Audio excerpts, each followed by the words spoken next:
Boy, my tongue looks nice. Yeah. But yeah, you basically told them you were having throat problems, right? Yeah, I told them that it hurts when I swallow food and just like whenever I'm swallowing. Mm-hmm. And what else did I tell them? I don't remember what else I told them. Oh, I told them I have acid reflux. I also told them I have shoulder problems, but they said they're not checking the shoulder show. So, Okay.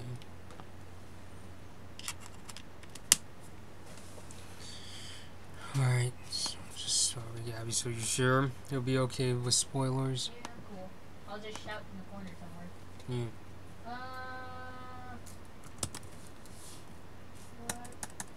What?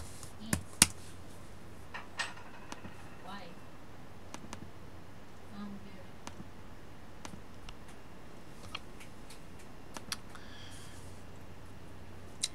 Right.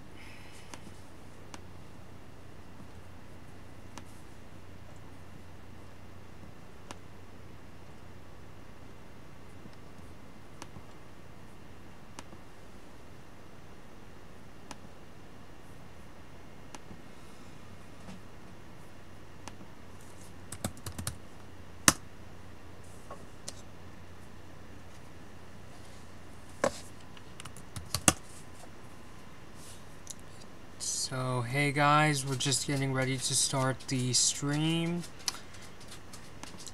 Just calling up Gaby right now on Facebook. We're doing a live review / explanation of Bao, the Disney Pixar short.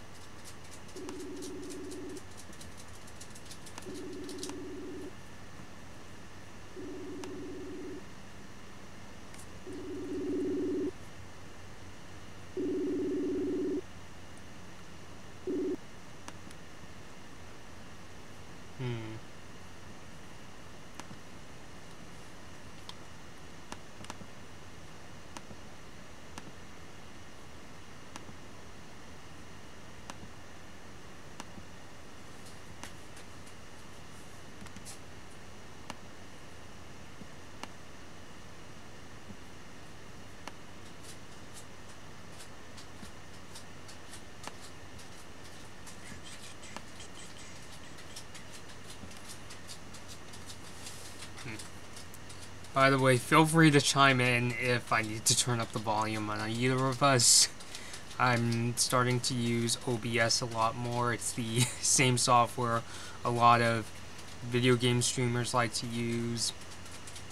So, the reason why I started doing a lot more live reviews lately is so I can get used to playing with YouTube and OBS's streaming tools. So, that's why. Just waiting for Gaby here. And by the way, the OBS tools for Mac, I've used them for both Mac and PC. And I used the Mac version a lot more because I started using a MacBook Pro a couple years back. And the OBS tools for Mac are pretty good. In fact, they're pretty much identical to the PC version. So just saying that because I know there's a lot more people that game on PC than Mac. But if you want to get into using OBS for Mac for streaming purposes, like maybe you'll be streaming things off your PS4, Xbox One, or Switch, it's not a bad option. So we're just waiting here for Gaby.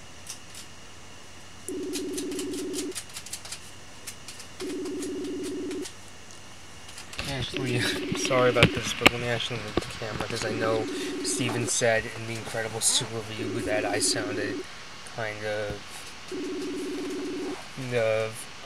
low. It's kind of hard to hear.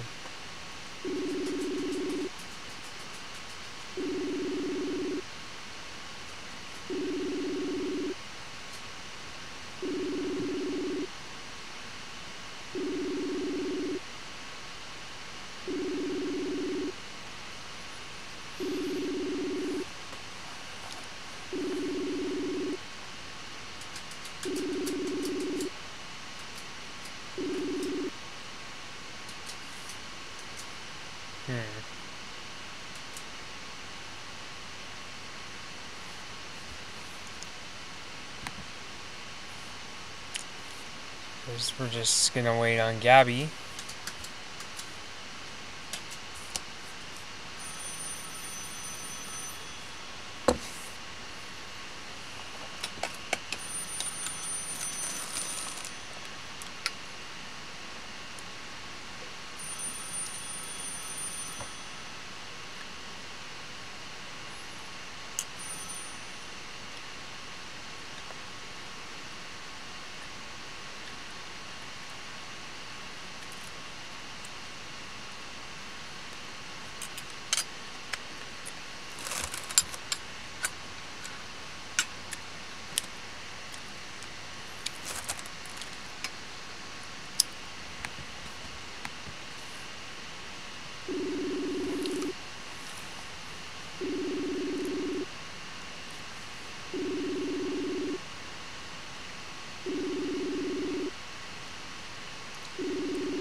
Yeah, she said, oh, okay, so I'm looking at Gabby's message, and she said, hold up just a minute, so guess we'll wait on that.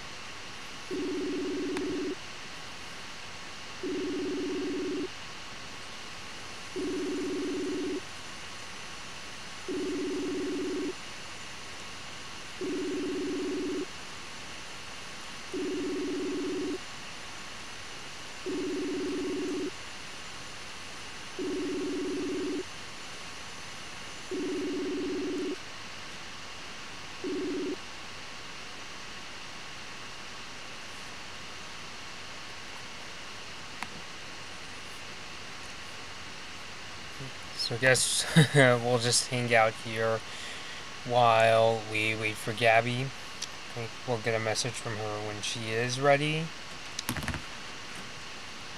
I'm actually about to post this announcement on Twitter in that I think for this year I'm going to be skipping out on Anime Expo, even though I went last year just before I rebranded the Kumite World channel into what we now know as today as Woodman Bobby.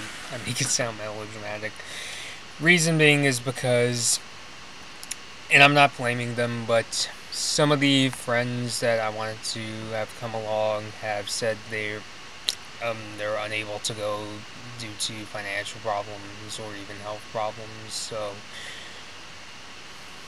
So yeah, I think that's about it. I mean, I remember going last year and it was a lot of fun because it was the first time I actually wore a legit cosplay. It was when I dressed up as Blood Moon Marco, and that's honestly kind of why I wanted to go with that, the name Blood Moon Bobby, after cosplaying as Marco. And I'm not being egotistical, I just know that it's, Marco dressing up in the Blood Moon outfit with the sombrero and the... I know a lot of my friends that are Mexican American say it's a charo soup, but it's really weird. Maybe somebody in the comments watching could explain, but I know Marco said, if you read the book Star Marco's Guide to Mastering Every Dimension, he said that it's supposed to be based, like he said that his dad is from the Mexican region of Jalisco, so it's kind of, but regardless, that's, it's a very popular outfit, and I'm a huge fan of Star Wars: The Force of Evil. But I think this year I'm probably going to be waiting on, probably the last convention I'll go to this year is Long Beach Comic Con. Part of it is because it's a lot less crowded, and it's also a lot of fun. So, if a lot of you guys, because I know a lot of people are very pissed off at Anime Expo because of the really long lines, and I just saw Adam MacArthur's tweet where he said he hated how the Artist Alley at Anime Expo is put in this kind of sweaty warehouse, and it's super, super crowded, and I know it's a really big safety hazard, especially given, in case you don't know, on Twitter there's word of this guy going around making, I guess you could say, intimidating / making a threat to people who are going to Anime Expo, which is being taken care of by Anime Expo officials, just saying it's not that AX is absolutely not doing anything, but it's just kind of, I guess you could say AX has become too big for its own good, or it's just really poorly handled. I think it's more the latter.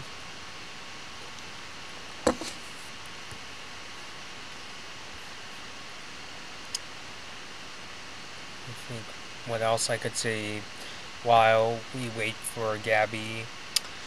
I do have plans today to make videos on finally making one on Calgary 2026, because the news is that the Canadian Olympic Committee has just approved the bid for Calgary 2026. So I also wanted to make a video on why I believe Calgary is one of the better prepared cities.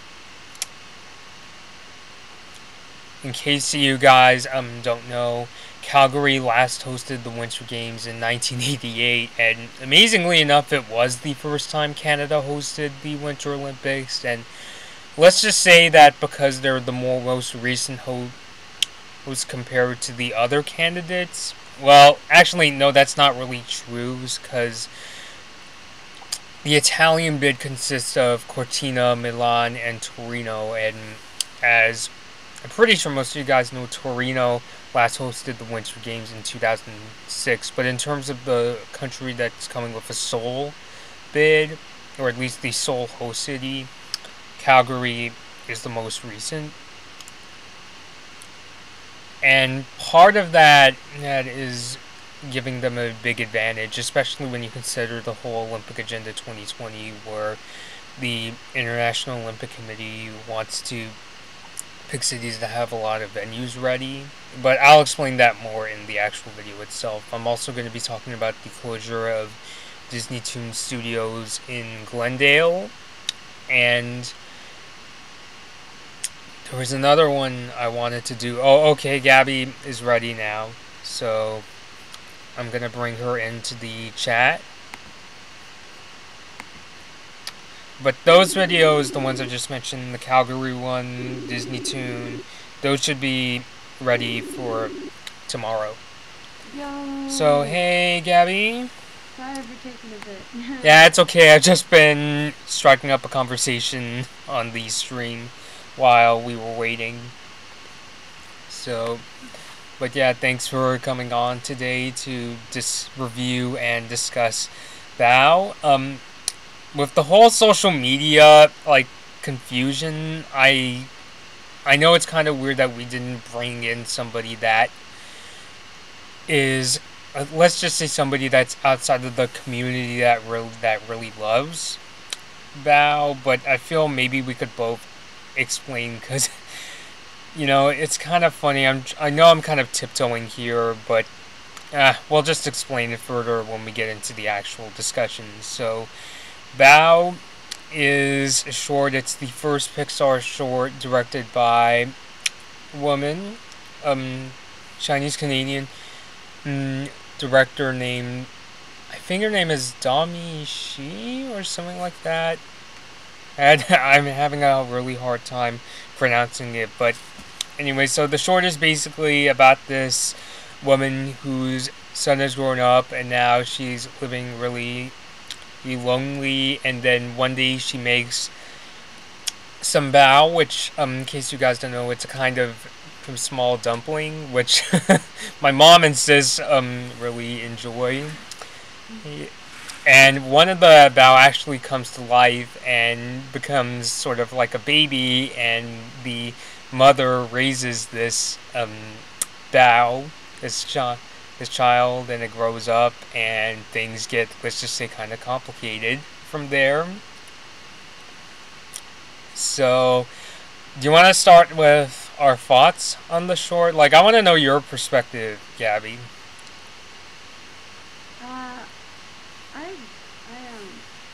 I thought it was very relatable. Yeah? Yeah, and I don't come from a particularly Asian background as well, besides living in a community with a lot of Asian ethnicities. You see all different kinds of, Korean, Taiwanese, Chinese, Indian, you name it. Mm-hmm. So that's the main kind of experience I've had there. But I think the message is really universal. I liked how they use the dumpling as a metaphor, in a sense, so that they could introduce the whole conflict between the mom and her son. Mm-hmm. Because that's ultimately how I saw it. Basically you see the whole conflict that built up between her and her son through that raising of the bow and how complicated it got. Mm-hmm. And I thought, yeah, that I feel is a really good way to not only show empathy towards mothers and how it feels for them raising kids, but to give the kids to give the kids a kind of insight as to how the parent feels, you know. So I was kind of like, you know what, alright, I can see this applying to my own mom, because, yeah, she's really used to me being around, and recently, I've been all over the place. I've been really social, so I'm out of the house a lot. And I can't imagine how it feels for her being like, oh, my kid's out somewhere. I have no idea what she's doing. I hope she's okay and she's alive.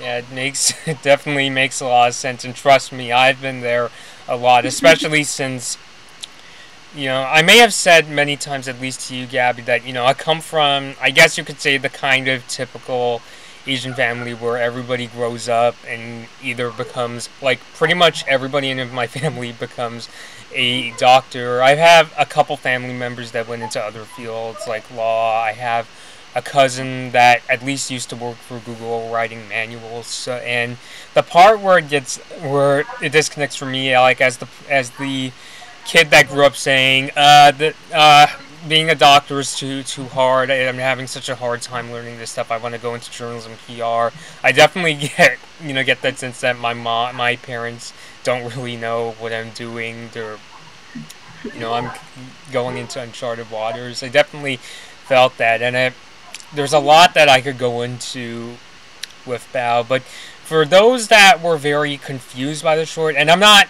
necessarily blaming anybody, like, I'm not saying that anybody who was confused by Bao is racist or anything like that. Like, I totally get it. Okay, like, there's cultures that, I look into that I definitely know I'm not an expert in knowing what it's like.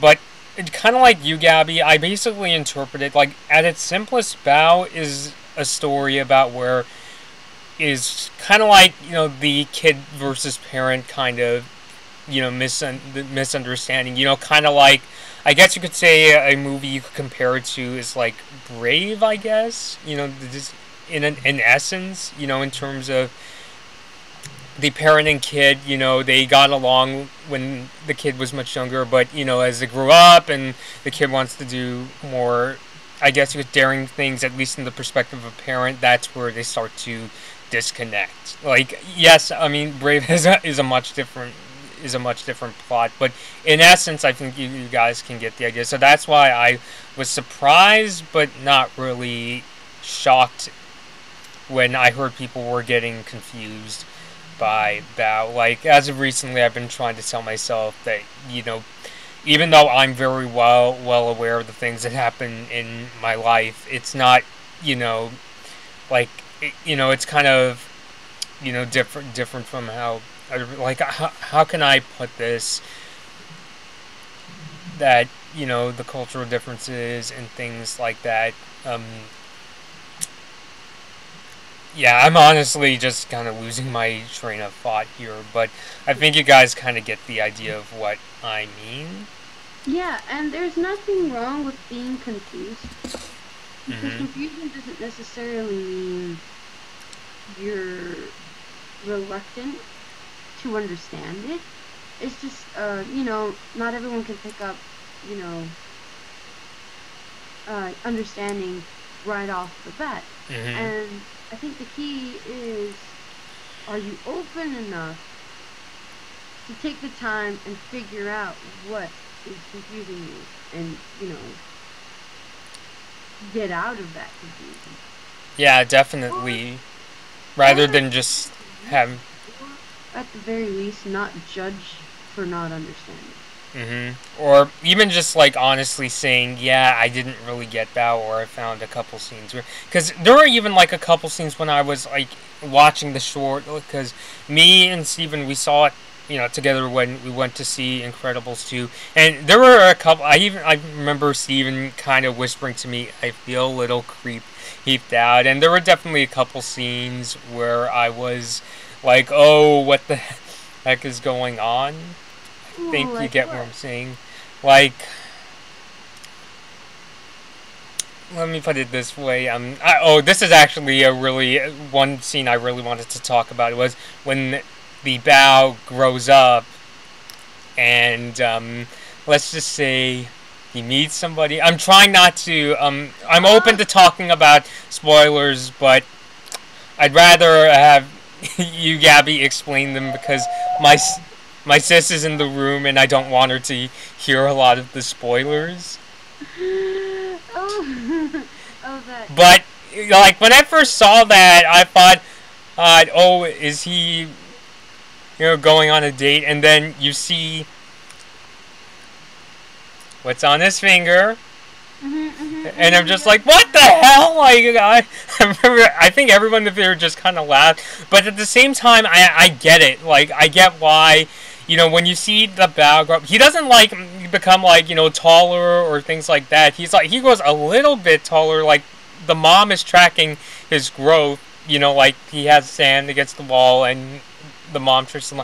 But I get why, I totally understand. That's because, and I see it, I think we both see it a lot with our own parents and how, even though, yes, we grew up, our parents, they still, at least for me, still kind of sees as, like her kid, her son, and that's why, I think that's what, Dami, she was trying to get across in that this Bao still feels like he's being seen as a kid even though he's grown up. Like, I think that's what... And I think that whole like creeped out feeling that you guys are talking about with that scene. Should I get into detail as to what goes down? Yeah, go ahead. I mean, I'm wearing earbuds. You can talk about it. I have to kind of tiptoe. Okay. So basically, Bao, once he started to grow up, you see him with stubble. You see him all kind of like. I didn't know that. I actually didn't notice the stubble. I know, like, he's wearing glasses now. Yeah, he's got little stubble on him, blah, blah, blah. And he brings home a girl. Mm-hmm. And see, I think that whole scene brings in and expresses what's the word I was thinking of? Hostility a parent feels when their child is starting to date. Yeah. Because to them, it's like, why is my child bringing this stranger into our house? And why are they closing themselves away in their room with them? What are they doing? Oh. What's going on? What is this? And then, he comes in again, and already he's got, like, the wedding ring on his finger. And she's like, wait, what? Dating. And I think for a parent, that's how fast it kind of feels, It's just kind of like, wait, I still got, like, my little kid here, how are they going off and getting a partner and, like, getting married already like that? Yeah, I mean... I think for a parent, it feels really scary, kind of weird, maybe creepy. Especially like, scary, I definitely can understand. Creepy, I guess if the relationship is coming from a dark place. Because the parent knows what goes down in a relationship. And now they have to imagine their kid going through that. So then they're like, oh my god, what are you doing to my child? Right. Especially since it just comes so out of nowhere. But I definitely think that's, why it's portrayed in the film as is. It may not literally have come that quickly, let's say, in the sense of how things typically go with people. But I'm pretty sure that's how it feels for the parents. Yeah, I definitely think so. Yeah. I guess part of it is because you know how they say when you become an adult, life just moves much faster than it really seems. Like, this YouTuber I know once said that when you become an adult, you could blink and all of a sudden it's 2 years later. Which I definitely feel myself. Yeah, I do too. But I honestly think that's what's going on. It's not that the kid is like, oh my god, he's still a kid and he's going for an adult. Like, it's not that kind of relationship. It's the perspective of the parent. That's how the parent feels, There's a tiny little thing, not much bigger than this, and you're already with a lady, and the lady's like, woo, woo, you know, just all out, and you're like, wait, what? Mhm. Yeah. It's a big thing. It's a big thing. Mhm. I guess the other aspect we can get into, and this is what really hit me about Bao, is when the Bao starts growing up, you notice like he becomes much more distant from his mom because the mom is very overprotective. There's a scene where he's playing soccer and he's kind of scruffed up, but the mom was like, no, no, no, no, no, no, no, no, no, no, you cannot do that, and the kid, and he starts getting the Bao like become is upset. He refuses to accept this treat from his mom, and he puts up a keep out sign on his bedroom door. And when his mom tries to peep in his room, he's talking on the phone with friends. And that part honestly really hit me because, and I talked about it with you quite a bit, Gabby, in that I know I've become very isolated from my parents in terms of I'm not very clear about I'm not always very clear to my parents, and a big part of it is just because the fear of being misunderstood and things like that. But and part of it too is because I would say my dad especially. No, I'm not disparaging them, but there are times where part of it is still being seen as a kid kind of a thing, and and also in my case, part of it is just not understanding the profession I want to go into. But I definitely, when those scenes started coming up, I was thinking, oh no, you're going there. I almost feel like the movie is in a sense is targeting. But I think that's something that a lot of people feel. Yeah, yeah. I mean, it's. I think it's really easy to get into that. You know, even I've had moments where I feel kind of distant from my own parents. Might not talk to them as much as I typically do. Mm-hmm. And the other thing being that when one makes their own life, they naturally gravitate towards other people. Mm-hmm. And for the parent, that could add on to that whole feeling of isolation. So I thought that was kind of part of what was being reflected there. Yes, the Bao was definitely upset with her. Mm-hmm. But I think it's a little bit of a mixture of both. I wouldn't say that's what they were completely going for in there. That's how I sort of took it. But it's definitely easy to go into that state where it's like, you know what, screw you, Mom, screw you, Dad, I'm not going to listen to you, I'm going to claim my own territory. Mm-hmm. And if you don't like what I'm doing, I'm just going to stay in there and you don't have to see me. Yeah, I definitely think so. I think that's one of the parts that I thought was very insightful in the short, because you kind of get to see it from the parent's view outside, like, oh, but I'm trying to be nice to you. I'm here to take care of you. I'm here to treat you, how you love to be treated. 'Cause you love these, right? Like, hey, please spend time with me. Mm-hmm. Yeah. And it's really easy to just, kind of float away. Mm-hmm. You know. Yeah, I mean, when you were saying that was insightful, what I was hoping from that scene was I was hoping that it would give kind of a sign. The other thing I was hoping from people would get, especially people outside Asian American culture would get, is there's always been this kind of disconnect in Asian American culture. Like their kid grows up, America, and starts getting into the culture. And whereas the parent, this is all like, unfound like territory. Like, what is this? What is my kid getting into? I was hoping to get into that because I will say, growing up, my mom was always like trying to push. Because here's the thing where I think it's kind of different for a lot of other people. Where my dad is like, even though he immigrated from Japan at the age of 9 years old, he became very Americanized. Whereas my mom, is like very very into Chinese culture. She came from Taiwan when I think she came after.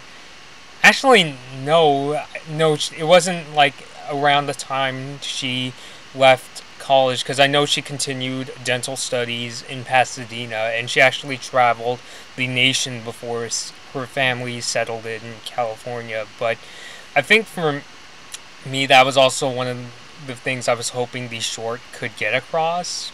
And the other thing I noticed in the short was, you may have noticed, Gabby, like, when the Bao was, like, playing soccer with the two kids and was meeting this woman, is that they were, like, different ethnicities. Did you notice that, Gabby? I didn't, actually.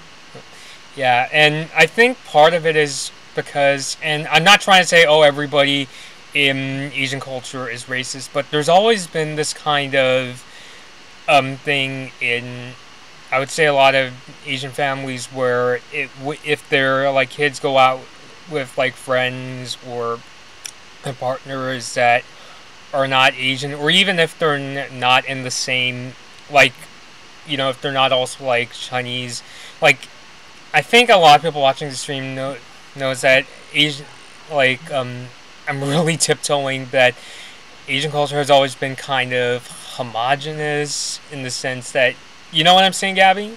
Oh yeah, I have a bit of a kind of like, I know a bit about it. I know a lot of people talk about that, especially with Japan. Yes. And I do know I hate to say it, but some probably, I guess you could call, watered down form of xenophobia. Yeah, I mean, let's not beat around the bush. Even I'm like, I would be. And again, describe it like that. Does not inherently make the person bad. Obviously, it is a fear, and particularly irrational fear. Yes. So anyone can have that, and I have noticed that, especially, the parent will be like, "Oh, wait, you come home with this kind of person, that person is just gonna be bad, I don't want you to be with that kind of person." My dad is a little bit like that too. It won't be straight out with a certain type of ethnicity, but if they come from a certain town, they'll be like, "Oh, that town's not good. This and this goes down in that town, and blah blah blah blah blah." And it's it sounds kind of like what my dad does. Yeah, so I could kind of look at it that way too. And I've been on the other end. I'm typically on the other end with that, because most of the time I'm the one that sticks out and be like, "Oh, why are you hanging out with that kid?" Blah blah blah blah blah. Never had really any kind of specific situation where I'm the one who gets called out for being a different ethnicity. Yeah. But I definitely have standed out with most of my group of friends, since especially when I moved here to Cerritos, the majority of them were kind of like either, kind of like white, or they were from some form of Asian ethnicity. And so me being the one coming in from a different culture, I always send it out. And it wasn't only even, let's say, me being, like, looked at by the parents weird or anything, but my parents actually had a hard time understanding where I was coming from, bringing in this other culture.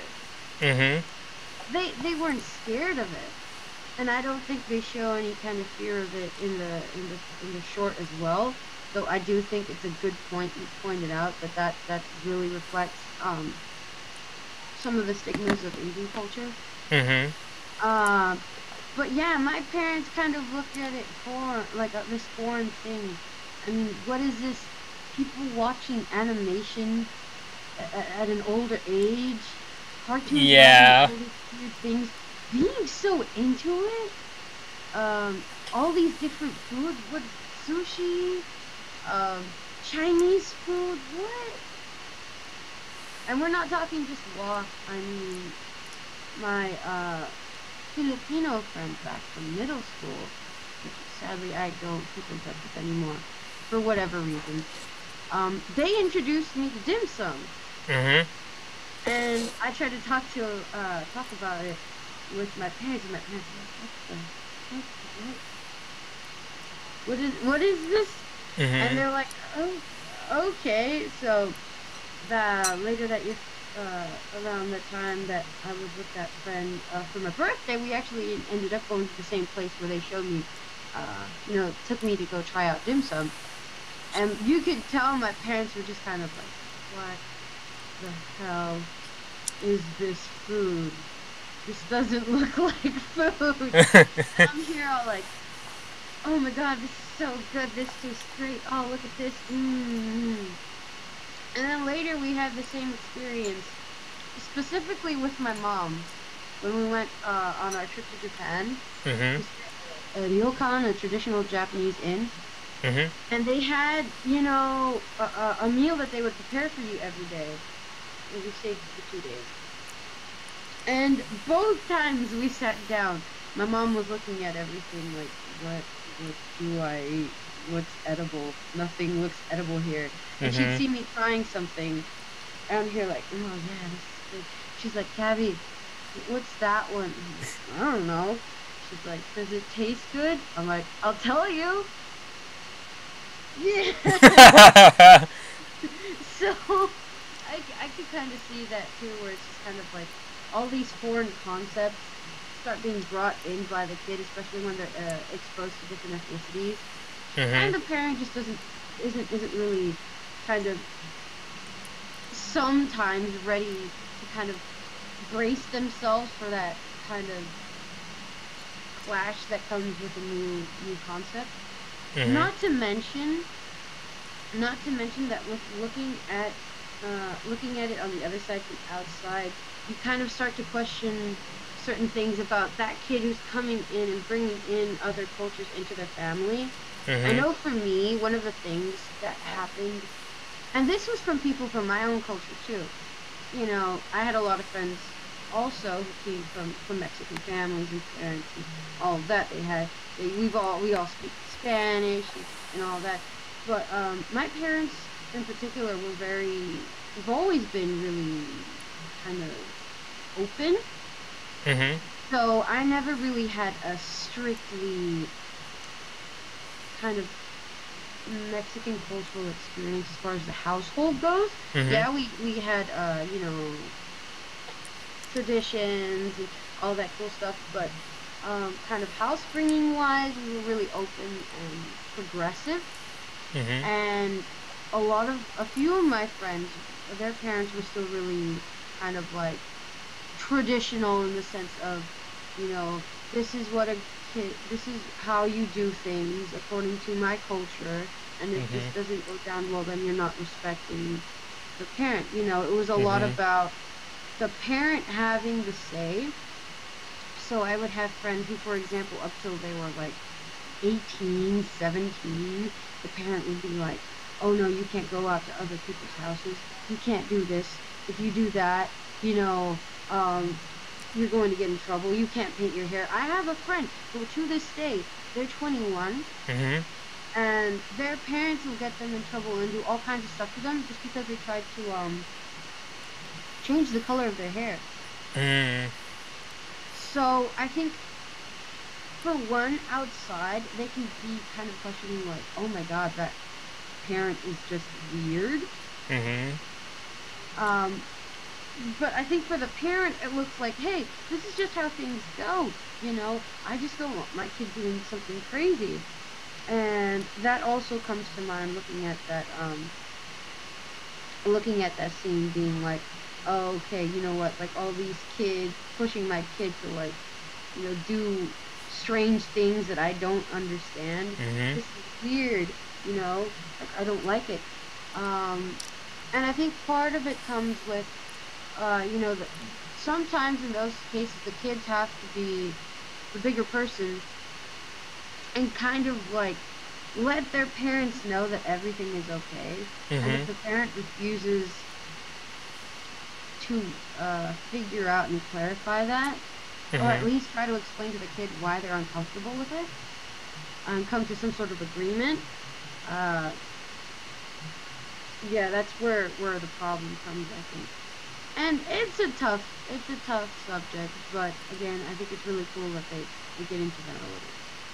Yeah, that's kind of what I was referring to earlier when I was saying, I grew up with a lot of my family members becoming doctors, and I was the kid who was grew up much more Americanized and wanted to go into journalism and public relations. And yeah, I definitely see that a lot on my side of the family in terms, because I often get from relatives like, why am I not going to not getting my master's degree. I actually had like an older cousin who was, when I wanted to get into photojournalism, he was like, "No, you're not gonna make a living." He was telling my mom behind my back all this stuff. And on my side of it, when I say there's this kind of xenophobia, I think the way I was able to solve it was, like with my parents, it was a matter of getting used to like the friends I made. Like when I first, because in the case of you, Gabby,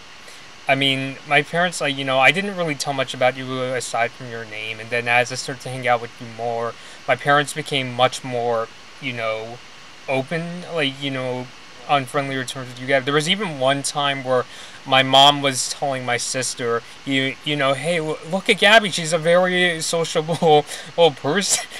So it kind of went from who is she to, hey, she's cool. So it became a matter of that. What else was I going to say in terms of the culture? Like, I wanted to say, whereas my dad was like very Americanized, my mom always really tried to push Chinese culture on me, like in terms of learning the language, which even though I spent 4 years trying to learn Chinese in high school, like I learned a few words, but I can't, form like strike up a conversation. And part of it is because I'm just uncomfortable learning foreign languages. But you know what I'm saying? All these things. And when I would look at like my friends and cousins, and no disrespect for them, and see like the kind of like the pictures they would take and how they were to hang out, I just kind of saw it as really cheesy and just silly. Like, no offense to them. And so that's why I started getting into things like, some of you guys know, like, the kind of comedy I enjoy watching are things like stand-up comedy and satire. Like, a part of it was because, I wanted to, like watch, like, films like Doctor Strangelove or Blazing Saddles, which had, even though they were very funny movies, there was a bit of an honesty to them in terms of they took on really stirring social issues. Blazing Saddles with racism, Doctor Strangelove with Cold War paranoia. Like, that's kind of why I steered in that direction rather than just. Yeah. And even then, I still think my parents think when I watch comedies, I just like to watch things that are really silly. Or when there was one time when my dad saw that my sis put up a South Park poster. This was when Stick of Truth, the video game, came out on my computer, and he literally asked, "You like those bastards?" Because like he despises South Park. Like, just, I think that was honestly one of the few times we had disconnect with him. I mean, he's still very into Japanese culture. Like, he likes reading up on Japanese antiques. Like, I would say, even though he has his stereotypes, he likes looking into other cultures. Like, I will say, do you know what's the funny thing? Is that I would say in the last 3 generations of my family, the dads in the last 3 generations were always a big fan of Mexican food for some. Like my grandpa on my dad's side was really enjoyed it. My dad is always picking up, like, I know he likes to order up like street tacos and take us out to El Torito and all these other places. So there are times where, and I think that's just part of when my dad, started getting to, like, he was able to step out of his culture to try a couple new things. He still likes to stick to the same route, but in terms of culture, I would say he's at least a little more open, trying out more things. And me and him, we just kind of have to like help like our mom, like, guide her into these kind of things, I guess you could say. Yeah, and that's the key thing here. One, the people who are introducing, stuff like that, to kind of guide through. Mm-hmm. And Two, to make sure to find good examples to give. You know, because I think one of the main problems is when the person has had really bad experiences with that kind of stuff, and then all of a sudden their kid is doing something that reminds them of that, and then they're like, oh my god, what are you doing that for? You know. So just kind of being like, hey, no, don't worry, here, take a look at this, and you know, slowly go through the change, because time helps a lot. A lot. But as far as with like the comical thing, I feel like that pertains a lot to kind of like time periods as well, because I feel like my parents have a similar idea, not only of comedy, but of, I guess, animation, because I know a lot of people like, oh, cartoons are for kids and blah blah blah. But I find my parents in particular have a hard time understanding how simple things like that, and even then they're not really simple. That's just how they look to them. Manage to have such strong messages. For example, I remember my mom watched me looking at Flapjack, and you know, the art style is reflective of like how messed up, you know, what was it, the time period, yeah, the time period was. I don't remember what time period it was specifically, but you know, reflected a lot of that kind of like messed up stuff. So naturally, there was a lot of gross humor. The art style was really grody. And my mom sees me watching this, and she's like, "Why are you looking at that ugly little monkey-looking thing?" I'm here like, if you only knew what kind of stuff was going down here. And, you know, I think for them this is kind of like, oh, just because something like that says it doesn't mean it's true. And it's understandable because, you know, we're not talking about works of fact, works of non-fiction. You know, we're looking at fictional narrative, you know, very otherworldly, abstract forms of expression.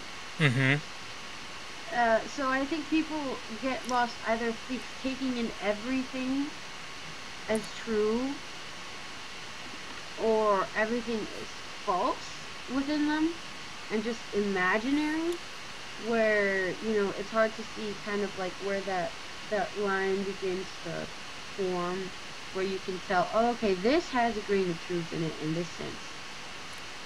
You know, like, for example, in one of the episodes of Flapjack where they have that one lady who's like always asking to be powdered. Because back in the days in Europe, people didn't really take baths. You know? But a parent looks at that, they don't really know about the time period, or whatever. Or the context. Yeah, and they're like, that is so weird and dumb. Why? And it's like, yeah, that's what they're making fun of, you know? That's the joke. And then when you explain that to the person, they're like, that's so messed up, though. And you're like, that's the point.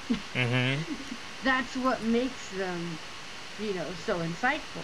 And you look at adult versions of that. You know, you can look at Rick and Morty, South Park, The Simpsons, Bojack Horseman. Oh my God, Bojack Horseman.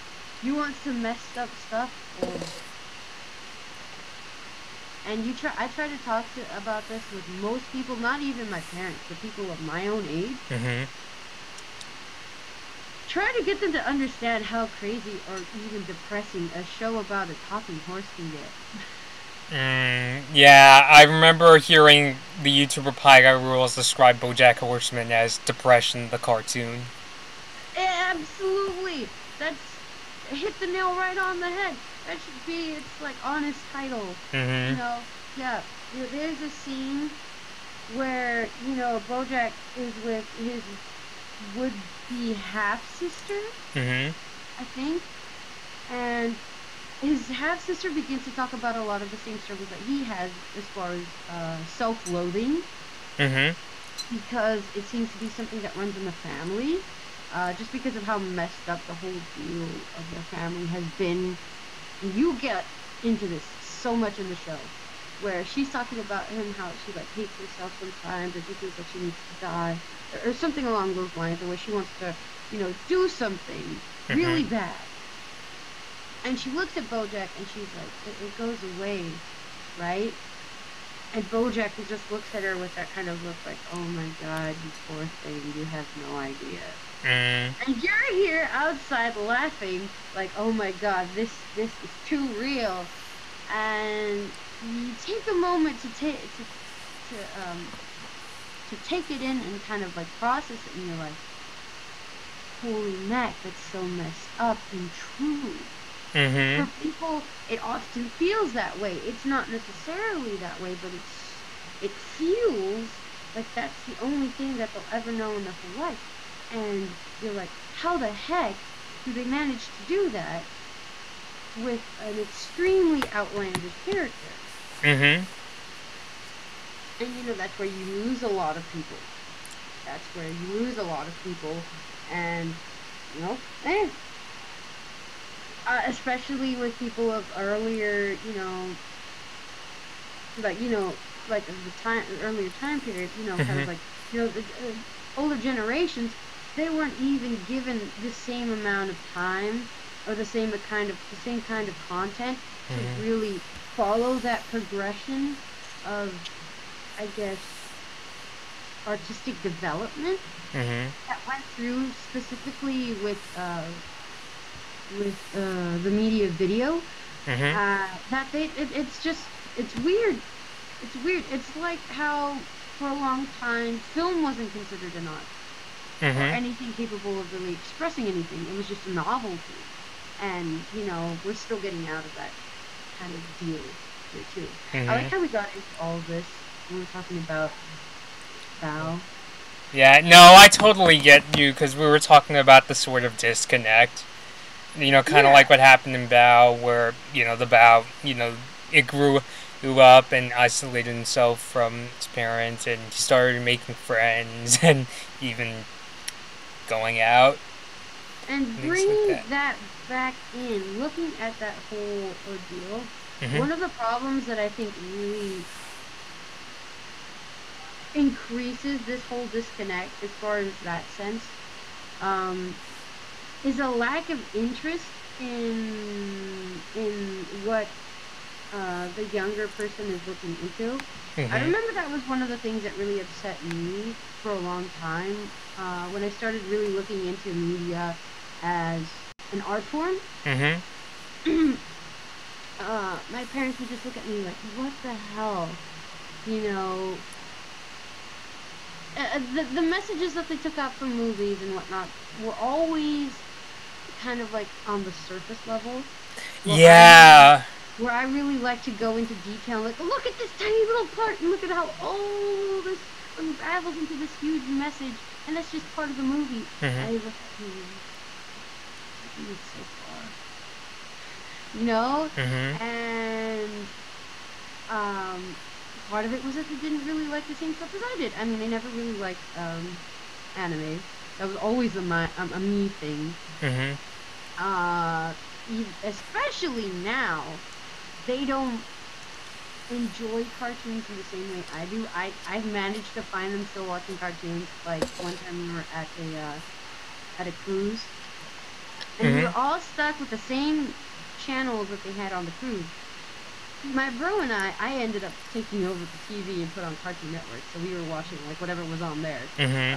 Amazing World of Gumball, what have you. We walk into my parents' room, because they got their own room, and we catch them watching Tom and Jerry.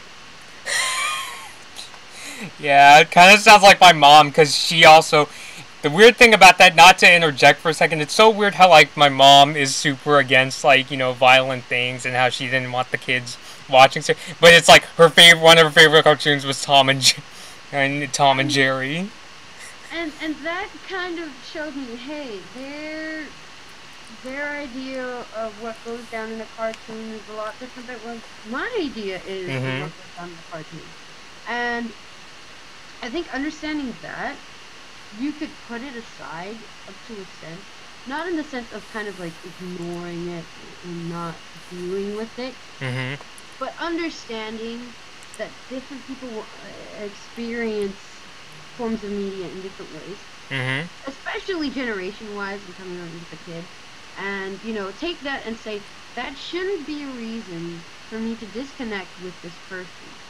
Right. It should be a reason for me to understand the person that I'm potentially having a disconnect with. And you know, bring it back. And I think that's something that really kind of came to me from Bao, just kind of like remembering that, hey, this person is confused and scared. You know, don't let that push you away, because that's not what they want. And you know, the other thing that a kid and you know, a kid can feel like they can't get through to their parents because their parents are supposed to be this perfect, you know, more authoritative and kind of like powerful character in their lives. But you gotta remember, and I think it's really hard sometimes for you know, kids to remember this, but their parents are human too. Yeah. They have flaws. They're allowed to have flaws, and heck, it can even be you, the kid, who takes the time and helps them out with any problems. Talk stuff out with them. Ask them if they're having a problem. Show them that you can be supportive and understanding. And I know doing that with my own parents has actually helped me keep a lot of closeness with them, because I feel like they trust me with you know, problems they're having, and I get to understand them more, and they feel more comfortable coming to me and asking me, hey, what's going on with this? Why is this happening? Or, hey, what's this you're talking about? And happily, you know, take the time to be like, oh, well, that's this and that and that and this. And, you know, they may not always understand what I'm talking about. Or, you know, they may not always take what I have as advice the best, especially since I'm younger than them, so that's more than fair. I'm just there to be like, hey, you know what? I got you. I know stuff is crazy too. It's not you. It's just life. Life is crazy. Definitely think so, and that's something that I've been trying to do, because especially recently I've noticed my parents started having really big misunderstandings. Like, I remember my mom was talking on the phone to my aunt once, and she thought that, oh, because my cousins are younger and I'm talking to them more, you know, that, oh, I'll listen to younger people, but I won't listen to older people. And I wanted to tell no, that's not the problem. I don't, you know, it doesn't matter if you're, you know, 22 like I am, or, you know, I don't want to say like an older age out loud. It's just like, I'm just looking for understanding. But I will say, after seeing Bao, I definitely felt the sense of, you know, oh, I really should be, you know, more open to be talking to my mom. Like, I guess you could say it's kind of like what happened when I saw Grave of the Fireflies, where I often say after I saw Grave, my relationship with my sister vastly improved, and I guess I was just, I know I'm hitting you in the heels. That was Gaby, and my sister is giving me the depths, giving me weird looks off screen. Like, love you. Yeah. Oh man, that hit. That I have such a similar experience. My dad, when I started taking college classes, mind you, he started to get the idea that I only listen to teachers and not my own parents. So he'd be like, "Oh, well, you know," and I'm here like, "No, that's not the case at all. If my teacher says something whack, I'm not gonna listen to them." Yeah, same here. I mean, and if you see something that I kind of find useful, of course I'm going to listen to it. Also, I am, you know, you got to remember that you are sometimes younger and less experienced than your parents. But the other thing is that the parent will be like, oh, well, how come you can do this and this and that and that and that and this? And it comes down to the point that, hey, different people will form a different experience in different ways. And this kid is only halfway through all of what you've already experienced. So even though it may seem they already know stuff, they probably don't. Or, like, how exactly could we put this? Like, even if the kid or, like, myself are going into a different direction, there's still things about, you know, going down that route. Like, you know, I'm now trying to find a job. You know, there's still lots of things in my life that, like, my parents have, you know, have already been through that I'm just starting to go through. You know what I'm saying? That, and you can add on to the fact that, you know, each person in a generation is going to experience that in a completely different way than their parent. Not only because they're an individual. An individual in essence experience things in different ways. But the times themselves change, and that experience as a whole changes along with it. So I know how a lot of people like to say, oh, well, I got out of high school and I started working, earning money, and yeah, why can't you kids start doing that? You're all lazy and But you look back at the time period where that person is talking about, and you could see, like, how high school education was a lot more standard and you know, brought up as the standard for the ability to work. You know, while nowadays, for example, you find that if you want to get a good job, you have to have some sort of college education. Yeah. So naturally, not only is there going to be less of a demand for people with only a high school degree, but all the places where they do look for people who, with that kind of education, are going to be extremely packed. Extremely packed. You know, which is why, you know, you see a lot of retail jobs going around. Because that's the main form that a lot of people manage to do that. Either that or somebody gets lucky because of some sort of contact they have with the person who can get them into a small job. You know, I know I had that luck. But, yeah, you know, it's always different. And, you know, you tell parents, oh, well, yeah, you have to keep that in mind, though. Like, what? That's crazy. Stuff like that doesn't change. Yeah. Kind of like in The Incredibles too, when Bob is looking at the algebra book Dash is learning from, and Dash is like, "No, Dad, that's not how you're supposed to do it. You're supposed to do it that way. This is how they're teaching it now." I had that exact same experience with my dad. The exact same. I was in middle school, mind you. I was a year ahead in math, and you know, he would still be able to manage to help me out with that because it was still up to the level of math he's learned. And he'd sit down and he'd be like, "Why are they teaching it to you this way? This isn't how I learn. Just do that and that and that and this." And you're like, "Yeah, Dad, no, that's not what they want us to do." Why? And then, you know, you go a little further, and I actually went even past that. And after that, my dad's like, "Can I help you?" And I'm like, "Do you think you can? Do you understand calculus?" And he just, you know, that's kind of the thing, too, where it's like, you know, one is kind of pushed to understand a lot more concepts academically than before. That kind of pushes into the whole thing too. But yeah, you know, just kind of like reminding parents and don't judge. unless you see your kid in a potentially dangerous situation that they can avoid. Right. Which, coming from my perspective, even then, sometimes when the parents are tempted to press the emergency button, you have to explain to them. Like, I just very recently explained to my dad that, I'm doing news videos while, I'm searching for jobs.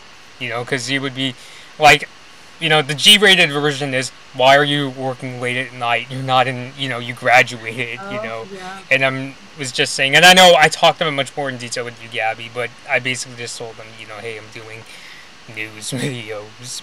But, yeah. I will say the other thing, too, going back to the whole culture thing, was there's even parts of, like, Asian American culture that don't, like, really sit with me very well, and I've even seen peers, even kind of you, Gabby, get into it more than even I could. Like, me, for instance, like the thing about me is that, I grew up not being, and this will shock a lot of people as somebody who's, like, half, like, Japanese American, is that I was never really a big sushi either. Or, yeah, my sister is is giving me the death stare because she was, and me not really. I'm just like, oh, why are you're putting cucumber and egg in this roll? No, thank you. And so I grew up as the kind of person who preferred eating like noodles and chicken and beef dishes. And why is my sister Japanese is just like she. That's perfectly fine. I think we forget that too. That there's always an exception, even to kind of like interest in foods. Like, just because you come from a certain culture doesn't mean you go into like everything and anything and everything that has to do with that culture. Mm-hmm. Heck, you might even find some of the things that come from that culture embarrassing. Mm-hmm. I know that happens too. I don't particularly have experiences with that. Mm-hmm. But I know a lot of people do feel that way. For me, it's spicy food. Yeah, you've talked about it a couple times. Yeah, they have this whole thing where in Mexico, even at a really, really young age, they get you to eat it. It's not, you're just introduced to it. Mm-hmm. No, they grab a jalapeno. Mm-hmm. And they have the baby bite into it. Or something. Even I couldn't do that at nowadays. Or my dad used to say that there was a man with a candy store around the town that he lived in that would give the kids free candy if they did manage to eat a whole pepper themselves. Oh my god. So it was like a rite of passage. Mm-hmm. And I'm here like, I just really like spicy food. Oh, thank you. And even then my parents would be like, you're not really Mexican. Ouch. And I'm here like, oh, fine. And I don't really take it personally. Yeah. Yeah, I just kind of mentioned that in terms of how... in some situations it could be something a lot more ingrained that the person doesn't really feel connected to. And I think that's when you have a stronger disconnect, in the sense that they might even not want to identify with that culture at all. Mm-hmm. And I know a lot of people in the Mexican culture kind of look down upon that. Especially, like, for example, when a person isn't able to pick up the language. Yeah. It can easily be taken as an offense.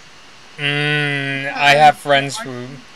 Yeah, because there are some people who are like, oh, he doesn't want to speak Spanish because he's embarrassed of us. He's embarrassed of where we came from, and, the struggles that we've been through, and, freaking coconut, because that's what they call them. They call them. Yeesh. Yeah. I have a friend who I don't know if she really has a big kind of issue with that whole kind of like judgment about it. She's half Guatemalan and half Mexican. And on either side, she was not able to pick up the language. And it's not because she doesn't want to. She's actually taken Spanish classes, and she's even tried other languages and not been able to pick them up. So she says it's like, I just can't. It's not my forte. I just learned English and that was all I could pick up. Yeah. Oh, yeah, that I come across a lot. Like, I even have, like, family members that are like, oh, I will speak Chinese. And then, like, I remember when I was traveling Canada, we went with this, like, Chinese tour company. And, of course, they said they were in Chinese. And, like, my mom and cousin always had to translate. And it just came as a surprise. And just that kind of thing, And I know on my front it's embarrassing as somebody who studies the Olympics because, it's been in so many countries and, the majority of which are, where English is not the dominant language. And yeah, it just came up it's super, super cringy. Like, what was I about to say with that? And, like, even on like, I even have friends that are, like, Mexican. Like, I've had a couple, like, this editor and an assistant editor who said they can write Spanish, but they have a lot of trouble speaking it. Yeah, that happens too. And even that happens to me a little bit, particularly with Japanese, which I studied for a while, but, not being mine, and either my first or secondary language, it was kind of like, oh, it's really hard to do that. But, I think it's a little more problematic when it's like the secondary language that you can't pick up and people are looking at you like, why aren't you picking it up? Yeah. It's right there. Right there. Mm-hmm. And not everyone can do that. Everybody has a different level of, or a different set of skills, you know? And sometimes they just won't pick up a lot of the ones that they're not really strong at. Yeah. Because that was what I meant. I mean, it's so weird how, Bao doesn't, like, really touch on, like, this disconnect of, oh my god, look at this, like, person who, is not, I mean, because, it's a movie, it's a short where there's not a lot of dialogue. Like, you don't really see that, but I don't know, it just kind of hit a nerve with me with the whole cultural disconnect that was going on. And I just saw in my life there would be times where I would have, like, my mom that would say, hey, oh, look at this, like, one person on TV speaking Chinese, and I would just get I would just feel super, super cringe. So that's kind of why I wanted to bring that up. And funny enough, like, as, I guess you could say, as a person who didn't really eat, like bao dumplings as much, my parents always, because, like, I kind of, as I started growing up, I just grew up as this really skinny guy. They always called me string bean, I guess. I just wanted to bring that up because I know Dami, she, the director, said that she was always, like, referred to as, her mom's bao when she was a kid, and then just like, hey, you're the bao, I'm the string bean. So. Gosh.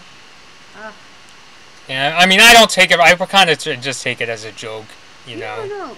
I'm looking at that, and goodness, I could see it, like the whole kind of like pet name type deal, sort of, and I related to it because Mexican culture, you find all different kinds of nicknames and pet names. Sometimes you won't even really understand how you get it; you just get it.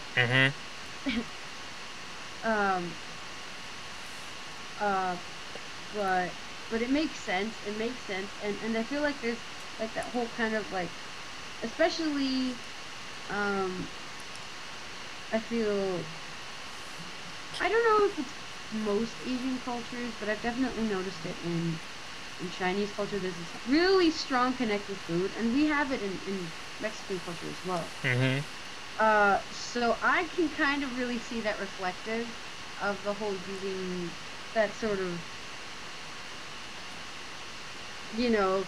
nickname or kind of like allegory, I guess you could say. And a lot of people also consider food one of the many universal languages. Yeah, well, the big part is, it's not a language you need to learn or something. Well, it is, culture clashes, there definitely is, but, it's, I guess you could say it's an easy way to get in it, because all you have to do is just pick up, a fork or a chopstick and, just, I don't know if I could really say that, like, I know in like, both Chinese and Japanese culture, food is a thing, but it's not, like, there's not, like, a gigantic, like, emphasis. Like, I don't know how to put this. Like, there definitely is, but I don't really know how to put it. Like, the way I'd say it is, like, I don't know about my sis, as she keeps giving me deathly stares. Like, I don't really know if, I don't recall, if I got String Bean, I don't recall a nickname that my sis has gotten. I don't know. You are being judged, bro. Yeah, I don't know. Are you getting that stare of death? Is it the stare of death? I'm not even looking at you. She's standing up and going to eating. Oh. Yeah. I don't know. That's kind of like the impression I've had, mostly because that's how, specifically Chinese culture, I felt is always sort of pushed as this kind of like thing that revolves around food. I don't know. I don't know about revolve. It's a big thing, but it's not. Yeah. And I won't necessarily see that like food is like the culture. But I remember, and again, this is coming from outside. It's always painted with a picture of food, man. That's what you get into it for. And I think partially it has to do with, in the U.S., there's not much of a connection in the same way. So they see it as this crazy thing and one of the main highlights of the culture. I don't know, because I just think about how, like, as a kid, like, my mom was always pushing, like, Chinese language, or even, like, visiting, like, China or Taiwan. Like, I remember my uncle, like, fairly recently was asking, why didn't your kids go to Taiwanese summer camp? Which, it's kind of late for that, as, like, now I'm 22, not 10 years old anymore. Like, that's kind of what I mean. I guess, like, those things stood out to me more because I had a lot of trouble, like, learning, like, Chinese language, and I've never been to China or Taiwan. I mean, I'd like to go, like, especially as a person who's studying the Olympics. Like, I'd like to visit, especially the 3 places that are going to be holding events for the Beijing Winter Olympics in 2022. There's these 2 other cities outside of Beijing that I don't think too many people have heard about, and, like, I don't know too much about, but I also like to know. So I think that's what I mean personally, because, Yeah, that makes a lot of sense. I kind of connected a lot more with that as well, mainly because, that's the biggest aspect I feel that they get into in Bao.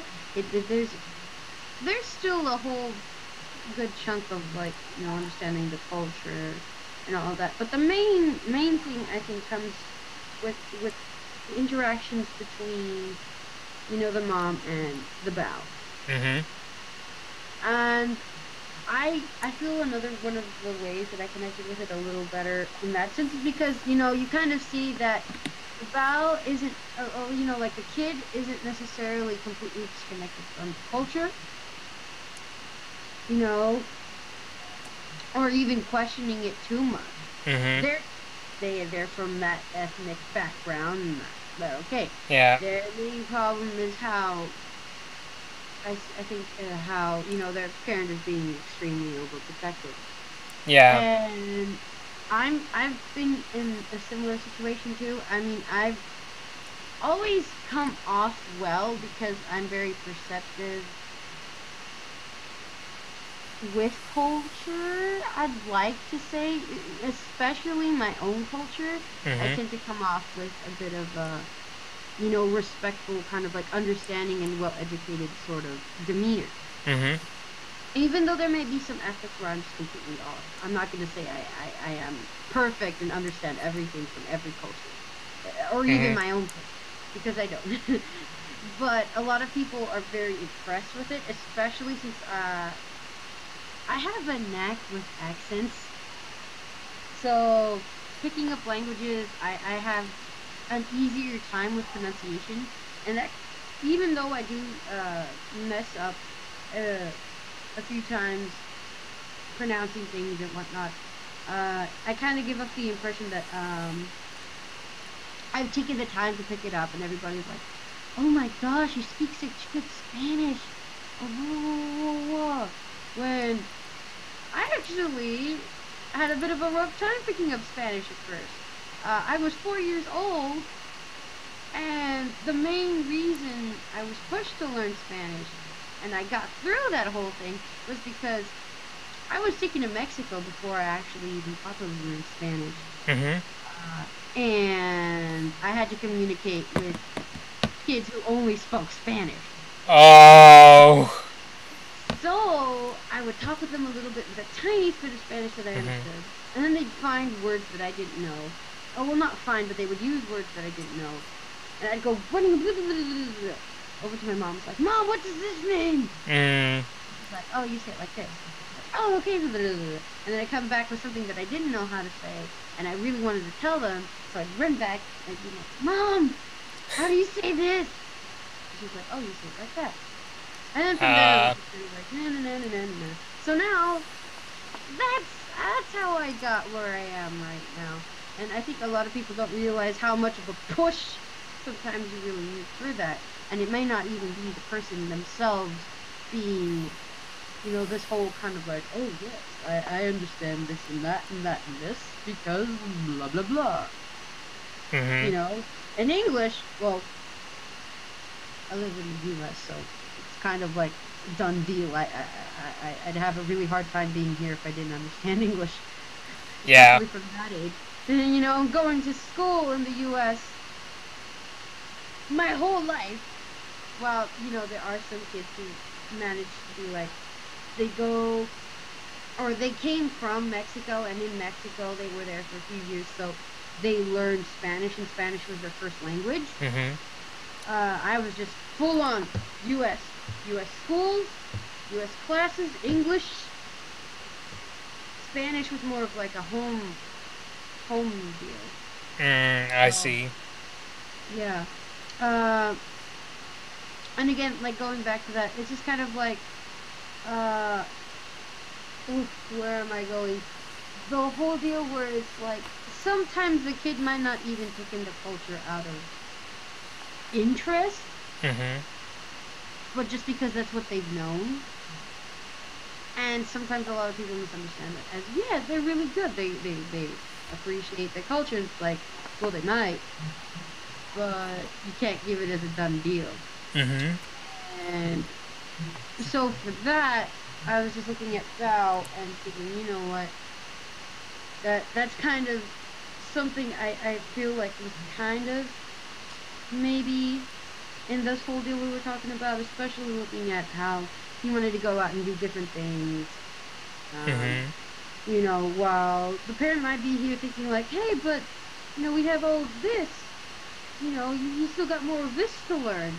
And the kid's like, I'm more interested in that. And I know that happened to me too, especially when we moved over here. Because even as a kid, even as like a really, really young kid before we moved into Cerritos, I loved Dragon Ball Z. Like, that was the first show I remember ever watching. My favorite superhero was Sailor Moon. Even as a baby, my parents said that they would walk me down the street in a stroller, and a lot of Asian people would sit down, would look at me and be like, oh, that's so cute. And from there, one of my first nicknames was actually Chinita, which means little Chinese kid. Yup! So even as it was just like, you know, it was really, really obvious where I was going, even before I even showed I was interested in it. So once I started growing, my parents pointed that out. What the heck? You know, and my mom always joked, I think the stork messed up. You were supposed to go with this other family over there, and you ended up with us down here, like, what? So even then, coming over here, you know, to Cerritos, and bringing even more of that culture in here, you know, they're just like piles of like Asian stuff just coming in, and they're like, what is all this strangeness? I'm not prepared. You know, so either that or I'm off doing it and then I talk to them about it and they just have this like really weird image of it. Kind of like some sort of daydream, I guess you could say, where it's kind of like, oh. Okay, but that's not my thing, so I don't. Yeah. So I guess also a little bit you could see that where the mom in Val doesn't even take the time to be like, wait, what is he doing? Mm-hmm. Why is he doing it? Is he interested? Mm-hmm. Because the parent is here thinking like, oh, well, we got to do this and that and that. And you know, and it's like culture, our culture. So, you know, I kind of felt like that was a little bit reflected in there. Not very. Yeah, it's more implied. I think it's just more representative since, you know, it's a short and they don't really want to hit it on the nose as much. Like, I totally get that. And I can kind of see that too because it's always kind of bogged down the whole thing. It's always been kind of like underneath all these other different layers to the point where if you don't really, where if you look at it in a big picture, you have all this other stuff that's going on that leads on to that whole aspect of not understanding what your kid is interested in as far as like different cultures. Until the kid, of course, starts talking to you directly about it, which is what I did, so. Right. That's how you have the whole deal here. But, I mean, you know, sometimes the kid doesn't talk about that. And I kind of felt, hey, that might be the case there. And even then, like, in the U.S., it's such a big thing. It's like, you're going to be exposed to a whole lot of different cultures. And I think that was a little bit... Yeah, especially in like, SoCal. Oh, yeah. And I think you kind of got to see that, too, where the fact was, like, the main kind of cultural references that you saw in the short were mainly in the household or regarding to the family. While most of the other stuff that you saw the Bao character interacting with outside of it was more of a kind of generic or kind of like varying type of view where it was like I guess you mentioned there was like different ethnicities. Yeah, like because that's what I said with the two, you know, kids the Bao was playing soccer with, and you know, even the, you know, person. Yeah, that's what it is, like a white woman. Right, there's this like blue-eyed, floofy, blonde-haired, sexy lady with the red dress. So it's like, yeah, you can kind of see that there where it's all like, all these other things that my kid is doing. Yeah, I will say though, you know, I don't really know if that's gonna be, that would be an issue like down the line, especially since I actually have like an aunt on my dad's side of the family, and my uncle is a white dude who's really into music and winery, that sort of thing. So I guess for me, there's parts of, you know, in the disconnect that I think my parents would be a little more comfortable like down the line, but there's still, you know, we still definitely have our differences, you know. Yeah, and again, looking at that, when you see the example, especially if, like when he brings his partner home, the main thing I noticed the mom freaking out over was just the fact that he was in a relationship. Yeah. Like, why didn't you tell me this? Where did this person come from? You know, and I know that at least my parents have always been interested in what my partner's would be like.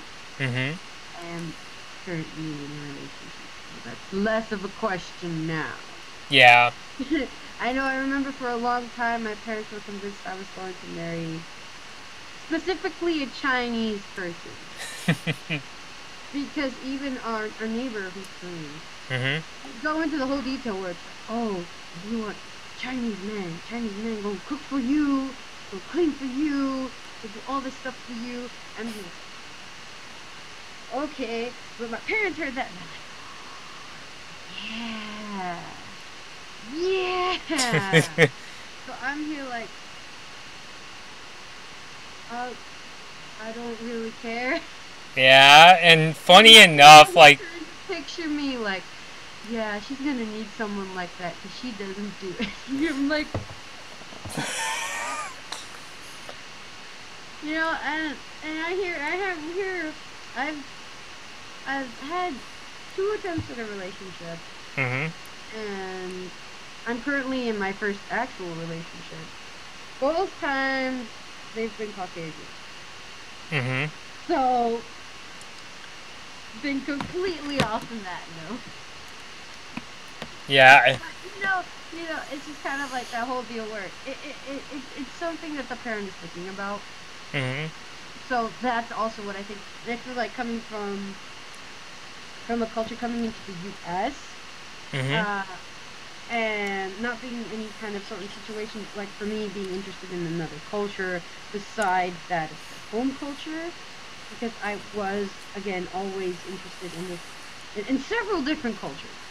Not one really specifically at first, but I did end up honing down on, like, Japanese culture a little bit. But, you know, looking at this example of Bao, where they're just, like, looking at 2 cultures, like the one where they're going up and then the one that the parent came from. I think it reflects a little bit that where it's like, oh, they're going to probably have a partner from the place where they're growing up, so it's going to be white, Caucasian, however you want to. Yeah. So that's kind of how I saw that. Not necessarily that they were purposefully thinking about that for that reason, but how I think it kind of fits in with the whole story. So I kind of saw that too, as far as like the parent imagining what kind of partner their kid is going to end up with. So, yeah. Yeah, I definitely see that quite a bit. I honestly never heard of that kind of a stereotype where a Chinese man will like cook and clean. If anything, like if my mom heard of somebody like that, she would just see a guy like that as like immature and just acting really strange. Like I don't know, like I hadn't either. I had no idea where that came from. So I was just like, oh, okay. Yeah. Funny enough, like, my dad actually once joked, because, like, you know, I would say growing up my favorite food was spaghetti. He kind of joked that maybe in a past life I was a European person, which, you know, I kind of just took as, you know, a joke. Like, again, like, as my dad was the much more Americanized parent. I think that's where it came from. I will say, funny enough, too, in terms of, like, steering away from my own culture, I don't know how to describe it, but sometimes I just feel like exploring something that I may not see myself in, but the fact that it's different, you know, makes it sound interesting. Like, I will say that's kind of why... Oh, what's up? Oh, no, I'm just saying that. Yeah, because, you know, when I look at, you know, studying all these different Olympics and they take place in different countries, I will say one of the places I was more interested in was... I don't want to say more interested in, because I may have said in the past that I would actually love to like visit each of these host cities, but when I hear places like, you know, Montreal in Canada, or Helsinki, Finland, and, you know, places like that, like, you know, places I've never, you know, either never heard of or don't hear about as much, you know, that in itself is like, you know, gets me like interested, like, you know, what happened during those games, what is that place like, or the Sarajevo Winter Olympics in Yugoslavia, and that where it takes place is now the country Bosnia and Herzegovina. Like, just the fact that I've never heard of this place, or that it's somewhat forgotten, like, that in itself is enough to interest me. Like, I don't really know how to explain it. It's kind of like how when the filmmaker Danny Boyle ventures into different genres, like when he makes a zombie movie like 28 Days Later, it's just like, that's made by the guy who made Slumdog Millionaire and Trainspotting. Like, it's that kind of a thing. Or, you know, or when Stanley Kubrick you hear he made 2001: A Space Odyssey, but he also made Doctor Strangelove, and just like, what? Like, how does? Completely different type. Like, I don't know, but that's the only similarity I could describe it as. Like, that's kind of what. The other thing too, that you've got like two different cultures you could really look at, as far as like where your parent comes from, you know, which also adds to it. I feel, you know, kind of like potentially you'll have things, you know, that you both connect and disconnect from both cultures, and then you have another culture already that, you know, you're growing up in. And then from there, you know, you could be like, you know what, I'm good with that. Yeah. Well, you know, a lot of people are more aware of, I guess, the situation of having two different cultures. You know, again, like for example here, where it's like you're just looking at the American culture, the Chinese culture, but, you know, also important to keep in mind that, you know, there's some people who might be coming from like, who knows how many different cultures. I know friends who have family all over the world. And they're a whole different ethnicity. Who knows how the heck that works out, but it works out. And, you know, yeah, they might be exposed to so many different things. And, you know, that kind of completely changes that whole aspect as well. Yeah, I guess that's pretty much it. Yeah, Just I think so too. out, you know, just kind of like, that also changes your point of view as well, because it might be another factor that adds into like how you either related or did not relate to the short. Yeah, I think that's what we were just trying to get across. I know we've been kind of going off, going on a tangent a lot of this, but, you know, we're just kind of just basically trying to get across how, at least for me, how what I think Bao like kind of represents. And I know there's that kind of stereotype in a lot of Asian cultures where they want the kid to grow up to be a doctor or a lawyer. And given that, you know, Damishi, you know, went into animation, I wouldn't be surprised if there was also that kind of disconnect that, you know, oh, I want to be an animator and I wouldn't, and I just feel like maybe there was something there. Like, I don't know. I tried looking. There isn't too much information about her, but I wouldn't be surprised if there was that disconnect. But that's just personally how I feel. Yeah. No, I can see where you're coming from, and, you know, there might very well be some sort of connection there with the whole way the short went down. Yeah, I'm honestly interested to see how, because I'm definitely going to get Incredibles 2 when it comes to iTunes, but I'm really wondering how is my mom going to react to Bao, because obviously, like, I honestly, let's just say I think somebody was cutting onions in the theater when it was over. Had Steven not been there, he would have been like, you know, bawling on the floor in the end. But that's just personally how I feel, and just kind of explaining that, because, you know, I'm not expecting everybody watching it to be like, you know, expert in Asian culture and things that I see as, oh, it's either normal or that's how my life is. I understand, you know, it's not, you know, something that's apparent to a lot of other people. Like, me personally, I guess, you know, because, you know, we both grew up in a community that where there were a lot of Asian people. A lot of, like, friends, you know, at least could understand something like this. I think the only one time where there was a disconnect was, I remember going to this lunch with my classmates, where, like, we won, like, with winners of this, like, multimedia award in middle school, and it was a buffet, and I got miso soup, and a classmate thought I was drinking coffee.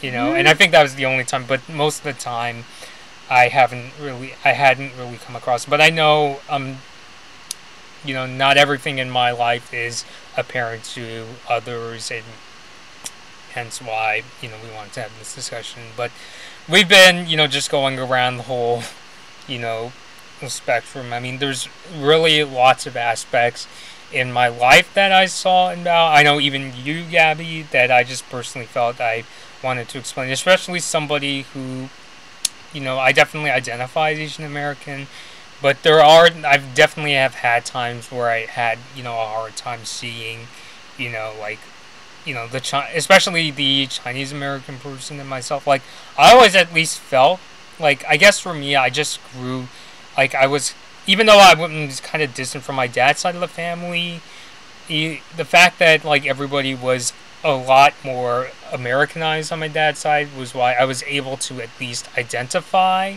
with them, whereas, like, my family on my mom's side, it was a bit, harder because everybody was able to, get into things like learn Chinese language, do well in school. And there's even aspects in, like, I would say Chinese American culture that are seen as kind of, this makes the student, like, high class, well educated, like things like learning how to play piano. And when I look at things like that, I just kind of see it as that's just assimilating into the culture, and that's why I kind of distance myself. Not that I was intending to. Like, I did try to learn piano, and let's just say going to piano class were some of the most nightmarish times of, like, my childhood. Not that, because I remember, like, the teacher I had was good. It was the same person who taught my cousin, but there would be literally times where I would have to stay from, like, 3 p.m. till 7 o'clock at night, just having to write, like, scales and things like that. And those were some of the most grueling memories I had as a kid, I mean, because even to this day, music isn't, like, one of my strong, but even when I'm, like, watching films, like music is just something that I don't really, that I could really judge, per se, Yeah, I could definitely see that. And going back to the whole deal where it's kind of like you sort of seeing that whole, kind of relation being or identifying as Asian American. In that short, I think that kind of is what gets you to bring out all the points that you see reflecting the culture, and kind of like making that experience a lot more personal, I guess. Because I had a similar kind of experience, especially with Coco. You did? And looking at the fact that, for example, that they had, despite it being for an American audience, a lot of Spanglish. So much altering between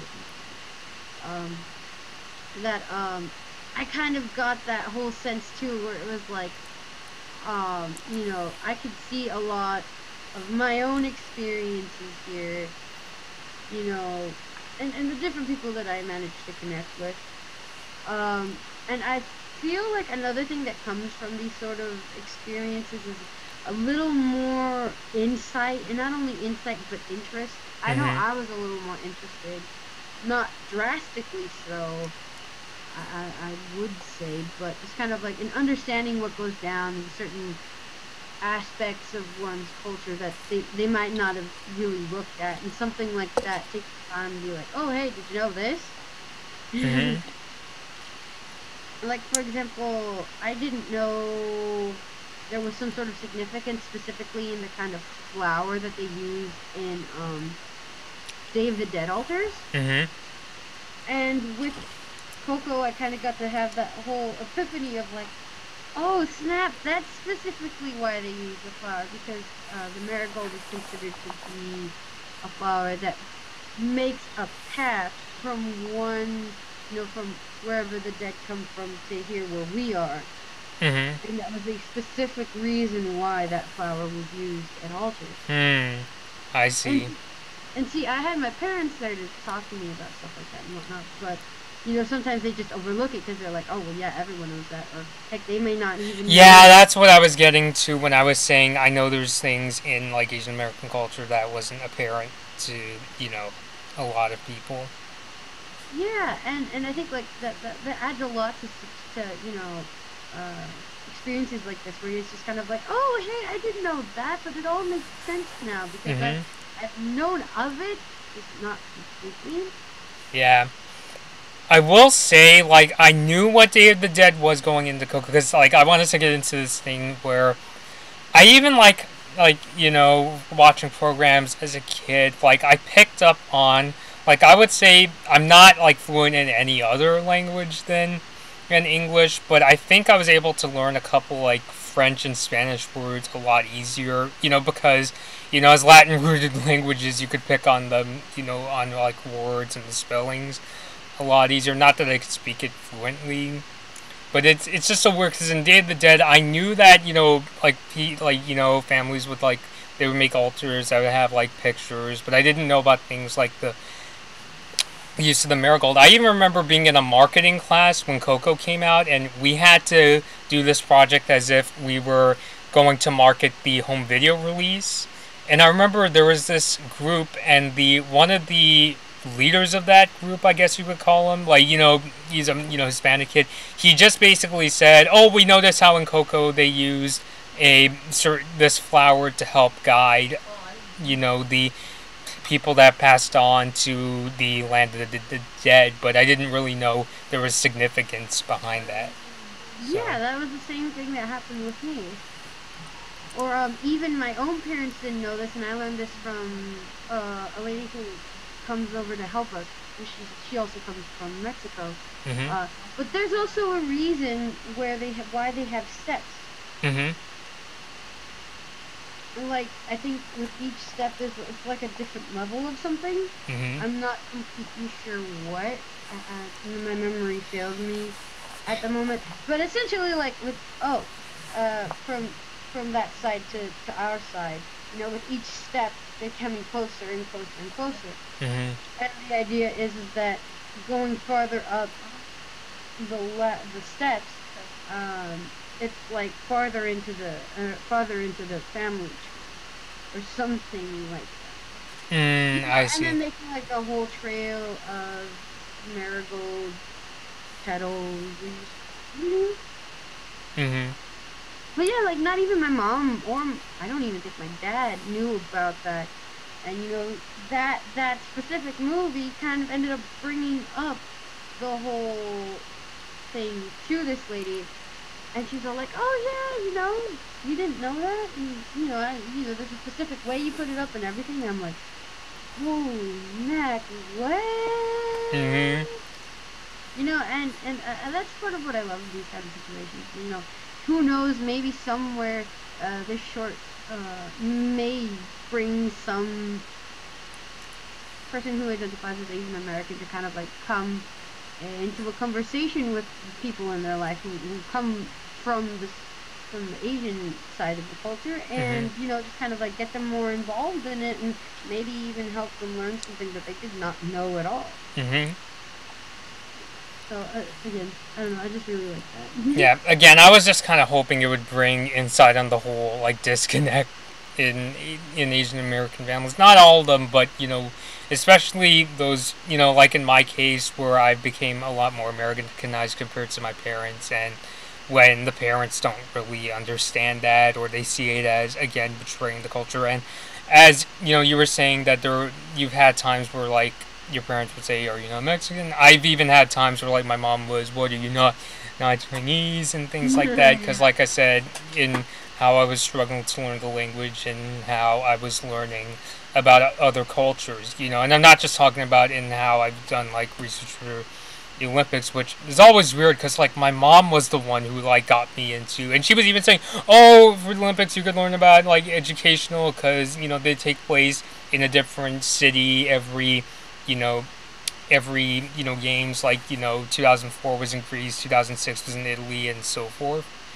But I guess she didn't take into account what happens if like my son really becomes interested in all this kind of stuff.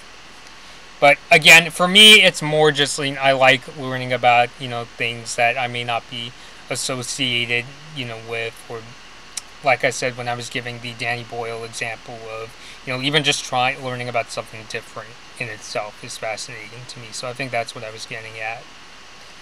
Oh yeah, So yeah, definitely. Yeah, so I think we kind of just went, we went into Bao and just even went outside about that. I mean, if we were rambling, we were talking about, because, Bao is, at the end of the day, is a really short film that has, because it had time to, you know, I think it had a lot of time to talk about what it was representing in Asian American, families. It didn't want to go into full detail, because I think it would alienate audiences even more, especially if they went into a lot of these specific things I went to, and I don't know, maybe there were, things that Damishi could have went into more, but, just for the sake of being a short and to connect with other audiences, she wanted to make it more about a parent versus child sort of story. Yeah. So I'm just kind of getting into more of the implications of what I think she was going into and how we both connected with the film, especially for those who watched the film and didn't get it. And I totally, understand there's a lot of movies, even if they're not culture or based, that I personally don't understand and need an explanation. So that's what I was trying to accomplish with this, even if we weren't talking about the short most of the time, and we were talking about more of what we think it was implying and what it represented. So, yep, so I think we should just kind of wrap it up here, yeah, because we kind of just went to the moon and back. So, at the end of the day, what's your final consensus? I think it's pretty relatable, whether you come from, a similar cultural background or not. Mm-hmm. The whole question of what's it like to raise a kid, what it feels like. I think nearly any parent can relate to that, and any kid could be like, oh wow, that's what my parents thinking. Okay. Mm-hmm. Yeah, definitely. Like when you were saying that, at the end of the day, parents may come off as, aggressive and maybe at times guilt tripping, but at the end of the day, they're really just confused and scared. And, it often takes the kid to understand that. And more importantly, scared for the kid, which is Mm-hmm. why they're all like, what are you doing? Mm-hmm. Yeah. So it's just kind of like, yeah, they're just freaking out because they think you're gonna get in trouble. Mm-hmm. But even though you're not. Yeah.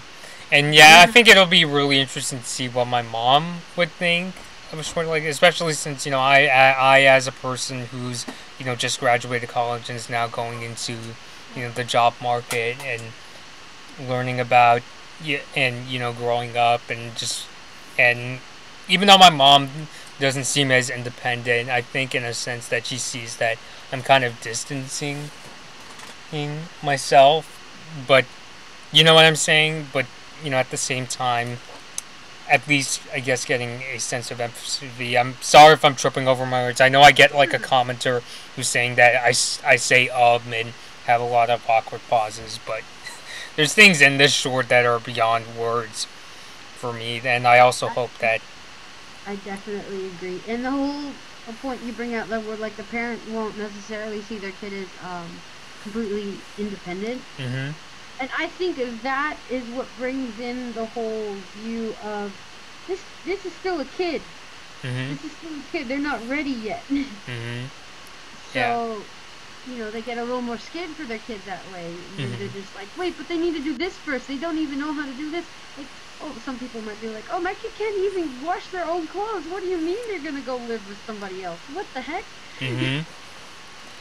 Yeah, I definitely see that in terms of I've been wanting to clean my house, and my mom is just like, you just sit at home doing nothing, and I'm just like, yeah, I sit at home doing nothing but clean and work on YouTube videos and try and learn, because in how my parents don't really know the workings of the journalism PR field, aside from my dad watches the news and gets angry when he sees something he doesn't like. They don't really see what I'm doing as it could help me find a job in either journalism PR. They just see it as, I think even if I went into detail, my mom would just see it as, oh, he watches cartoons and they're really silly. I even remember when I started showing my mom more about Star, And I still think my parents think it's Marco the TV show because I trust. Yeah, my dad even once asked me, "Does Marco fight crime?" And who is this girl that she's with? Like they just like I remember when I was making my grad cap, and even though I took offense at what they said, like I get that they're confused. My mom was like, "Why do you want to put this girl with the wings? That's like," and I'm just like, because she's a cool character. Like I guess that's part of me is just I'm just. Yeah, I'm just bad at describing the show. As I was saying, getting into, I remember, I was telling my mom and dad about the blood moon ball, and my mom, and my aunt, like my mom got scared, blood moon, and then I described it. Oh, basically, Marco and Star was a couple, and she just thought it was silly. Aww. Yeah, I mean, and the whole thing where, lost my train of thought. And the whole thing where, the mom and Bao started, the Bao started distancing himself from her. I often wonder with how, my mom and dad, don't know what I'm doing, and they sometimes even get scared of where I'm going. I sometimes even just wish, I'm more, even though, I started going into this profession, even, the movies and games I watch and play, yesterday I just downloaded the first-person shooter Wolfenstein 2, the new Colossus, and of course, a game like that, it's very bloody. It's a game where I don't know if I want to get into detail into what it's about, other than it's a very crazy violent first. But even though I enjoy a lot of those things, I'm not and I can get kind of angry at times. I'm not it's not that I'm becoming a bad person or even an aggro person. I just have different interests. You know what I'm saying? Yeah, and again, that's what I'm getting back into, where that's kind of where the disconnect can become even stronger. Mm-hmm. Because the parent isn't really taking it and looking at it as, hey, I'm not into the same thing as my kid is, so I'm not bonding with them through that. Mm-hmm. And it just becoming, oh, well, they're just not interested in me. And I think that's one of the other things that's important to do as well, is if you are worried about that, whether you're the parent or the kid, it could be either one. I feel like finding those instances where you do bond, take advantage of those. And I think Val points that out a little bit too, especially at the end where the actual son comes back. Mm-hmm. And you see why I don't know if his head looks like a Bao, like the way his head and his hairstyle, he looks like a... That's where the name comes from. Mm-hmm. Basically, it's okay, they both enjoyed the whole cooking aspect. Mm-hmm. They sat down and they made vows with each other too. Mm-hmm. And that kind of helped them break the whole ice, revolving around, why she feels disconnected with her son. Oh, do you need to go? Hold on a sec. Okay. Sorry, Mom, I've been talking with Bobby right now. Yeah, I'm gonna go right after. Yeah, I know.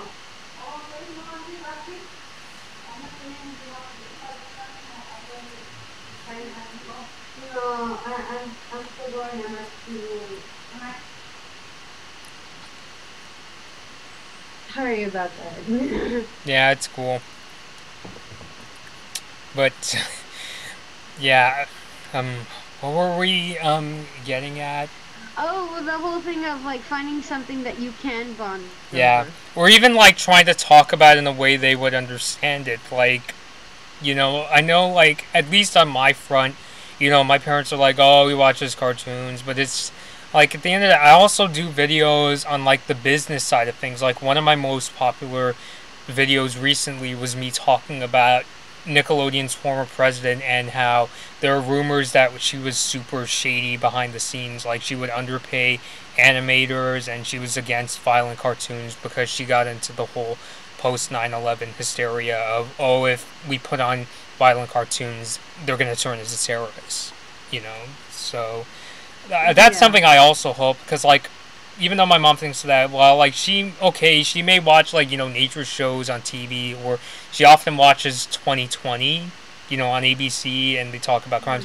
You know, I'm also, you know, I also read and watch videos about recent, you know, incidents that happen, or if I'm reading up on, like, the Olympics, I often read, you know, look into the history, how much it costed, what did it bring to this area, so it's not, you know, a complete waste of time for me. I mean, true, I enjoy, you know, video games and cartoons for the fun aspect, but I also now have learned about the lives a lot of these creators have lived, and also even the business aspect. And I think that's why when I started taking, like, marketing and PR classes, my dad just totally lost it, because he didn't see, like, a marketing person in me or somebody that follows trends, when behind the scenes I've been doing a lot of that for years. I would say almost a decade at this point.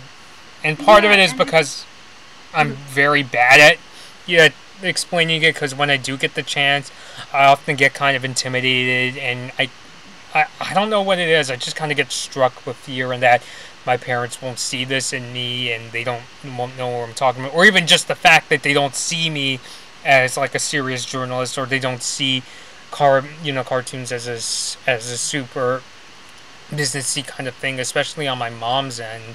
I guess I just kind of get kind of nervous. Yeah, and that's understandable. And I think part comes with the whole idea where the parent does want to keep that image of being intelligent. Mm-hmm. And when they see that their kid is going into something, they want to kind of connect with them with that in a form where it's like, yeah, I know about that too. Let me pull out my own facts.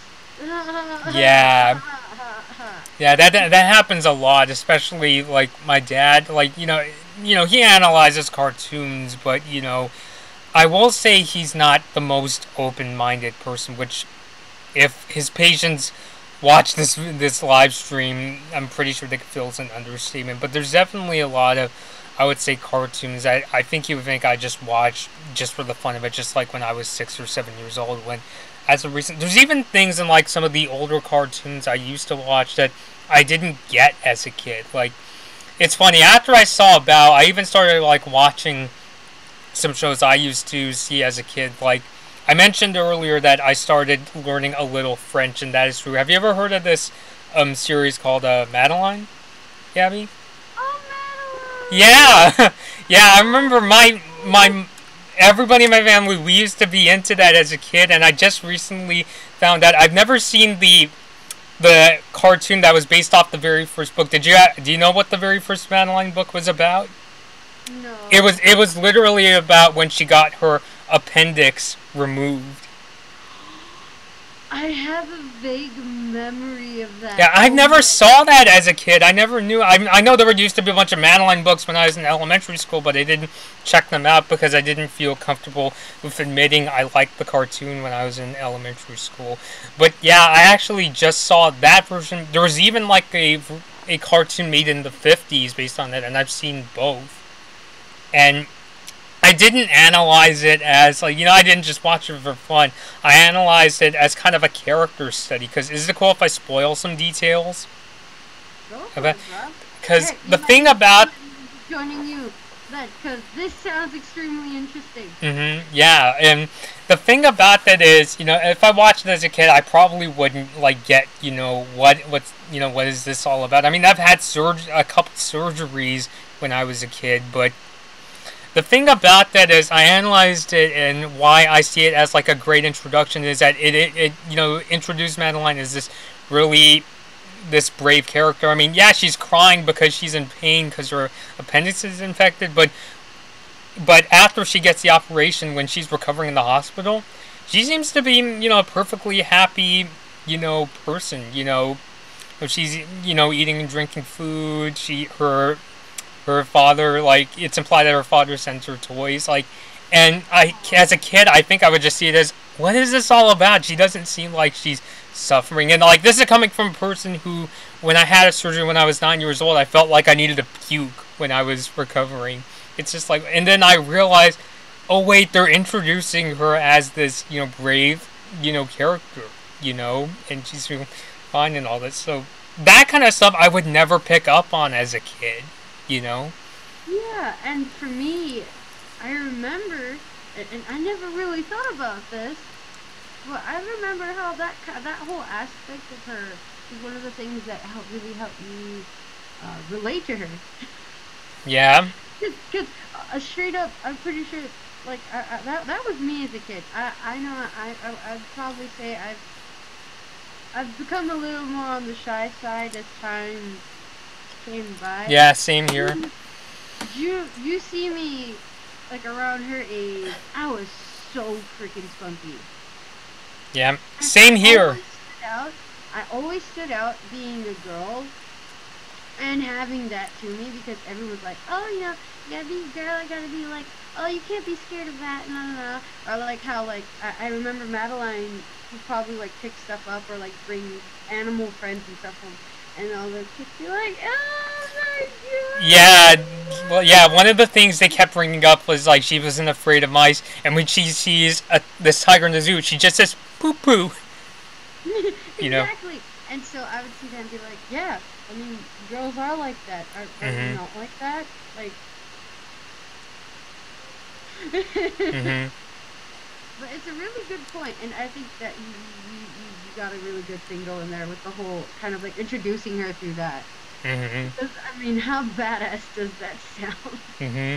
Yeah, I even found out in one of the, I remember seeing this particular cartoon as a kid when was did you see the one where the one in the doll factory? No, I didn't. Oh, well, long story. I don't really want to, like, go on, but there was, even in the intro, her doll, which looks, is identical to Madeline. When you lift up the dress, it has this, like, this stitch, and it kind of looks like the scar she had, and she says, oh, voila, my scar. And I'm just like, I think that went over my head as a kid because, I didn't see the original story. But now looking back, I'm just like, oh, that's why she brings that up. Because that, again, the very first book she was in, she had that appendix, operation. And I know they also like making those kinds of, connections a lot with kids, especially if they have like a stuffed animal they're really close to. They'll kind of reflect that character a little bit through that as well. Or even like when you do talk to kids, like when I've seen doctors trying to like get kids to understand what's gonna be done to them. Oftentimes they'll be like, oh, yeah, you see this little bear over here?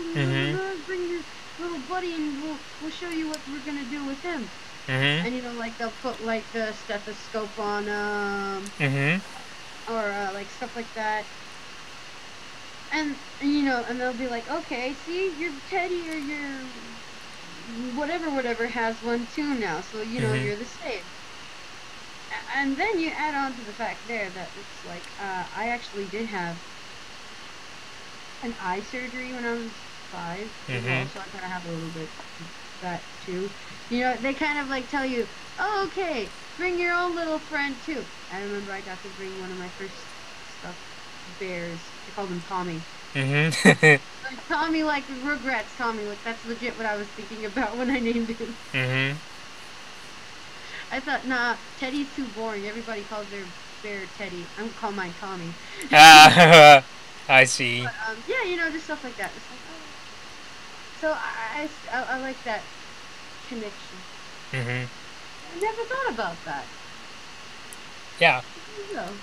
But I don't know. I don't want to turn this into a Madeline discussion. Maybe I'll do a video on the Madeline cartoons I've seen at some point. But again, to those that are just kind of jumping in, we're just we've been talking about all this like childhood stuff because we felt that even though Bao more implies things, we were trying to like connect it with things we saw as a child, and like I said before, as I said before, I was trying to explain the whole Asian American disconnect between the parents and the kids, which even yourself, Gabby, you could see that sort of in yourself, and for those that were confused, we were trying to explain it. So yeah, but I think we've went on. I know we said we were gonna end it, but we just kept on going on. If anything, that that it's a good thing in the sense that at least Bao gave it made us like talk about this for 2-hour live stream. but yeah, no, literally, I'm looking at the counter. Yeah, the time. I believe you. I believe you. Mm-hmm. So yeah, but at the end of the day, Bao was a short. It was definitely a very it was definitely a very insightful short, and like I said, there were even scenes where I thought, oh, are they really going there with the whole isolation thing, where the Bao like separates himself, like doesn't want to talk to his mom as much, and yeah, I just saw so much of I think we both saw a lot of ourselves in that short, regardless of, background. Like, I would just leave it at, for the people watching that may have not grown up in, like, Asian culture, is try to watch it as either a story about the parent and child disconnect, because I think that's something a lot of people can relate to, or even just the idea in that, in Asian American culture, there is a lot, like I don't know about everybody per se, but there is a disconnect between certain parents and kids, especially when the kids start getting into things like making friends that may be of different ethnicity, or even like you were saying, Gabby, when the Bao my sister's left the house now, so I can talk all I want, when the Bao meets that woman, and it's just like, where did she come from? Life just like goes by so fast. So that was what I was getting into, but I think we'll end it here because we went down back all over the place. And I just hope like maybe one day if like somebody from my family sees this, because I know my cousins watch a lot of my videos, and I don't know, maybe they'll show my aunt, because my aunt has been interested in like a lot of the video things that I've done. Maybe not as of recently, but I wouldn't be surprised if my cousins show her this. In that, I hope that it kind of gets this disconnect across. I will say one small thing. I know we've been through this, but I also noticed in a lot of Asian culture that you may have heard that there's a lot of emotions that aren't dealt with. Like, Asian Americans are not very. It's not a very emotional kind of family, and I talked about before that every time like I would meet with family, and I don't mean to like disparage my cousins, there would be a lot of everybody's trying to put on a good face, even if there's a lot of bad blood between certain family members. I noticed that especially on my mom's side of the family, which I won't get into because I don't know too much about what's going on, but there has definitely been a lot of clashing lately. But whenever like things like that, everybody still tries to put on a good face, even if instead of dealing with the issues head on, instead they're just kind of tiptoeing around each other. But I don't know, I just felt like it's not discussed in Bao, that's just something I wanted to kind of bring up. But as I said before, I just hope the short gets across as it comes off as either a parent-child kind of disconnect story, or even how in Asian American culture there is a disconnect between how when the kids start growing up and they become more assimilated in American culture, and the parents are just like, what are you doing? No, and they started becoming overprotective. I mean, that's where a lot of the isolation stems from. So I hope it kind of brings that issue into light. Yeah, definitely. Now, I could say that there are, I think in most cases where a kid is coming from two different cultural backgrounds, that kind of disconnect is very possible, Mm-hmm. like it's very likely that they may struggle with that, just because, like, again, that kid is not only struggling between which culture they identify more as, or Mm-hmm. coming into a balance between the two cultures, but also how they might have one parent who's like from one specific culture, trying to push that side of them when they want to explore the other side as well. Mm-hmm. So that kind of like adds to it a bit, I think. Yeah. Yeah. I think for me, again, when I was saying before, like my dad's side of the family became a lot more Americanized, and how I kind of see it as they were able to adapt their background into, they were able to like modernize it and mix it with, the American culture very well. Whereas my mom's side of the family always just kind of held on to, the Chinese side. I think that's why I was able to identify. I mean, I have a lot of issues identifying my dad's side of the family, especially with their expectations of what they think a kid should grow up as. But I think that's why I was at least able to identify a little bit more. Just for me, just the idea of just like having to force a lot of these expectations, and just for the sake of, oh, that's what my parents did.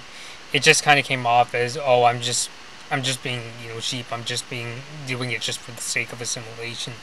So I think for me, had I grown up with it not being so on the nose, I could easily identify more. But at the same time, adults, regardless of any, are gonna grow up thinking the way they grew up is, that's how to do it. So that's where I think a lot of that disconnect stems from. I think, as you were saying, Gabby. So, I don't know, do you have any final thoughts? It was good. I really enjoyed it. Mm-hmm. Yeah, so I've said it before many times, but, I hope that people could, after seeing this live stream, could go into Bao if they haven't seen it, or even, rethink about it, but it in a more understandable way. So, I guess we'll end it here because we just went on and on and on.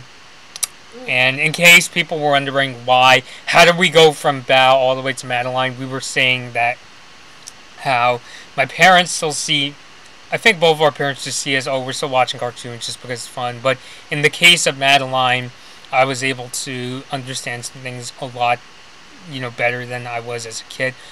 And I would say 90% of the time when I would watch cartoons, I would get it. But there were still, some details that, even if a cartoon even if it was good, that you would understand better as you grew up, So that's where we're getting, because I know there's going to be people out there that think, oh, cartoons are only for kids, and they'll take it as, see, you didn't get it as a kid. And that was an example where it went too much, and I'm just like, but I was able to, I was able to really get into, a lot of cartoons, not just Madeline, but many others that we've talked about many times, in videos and so forth. So I think I'll just end it with that.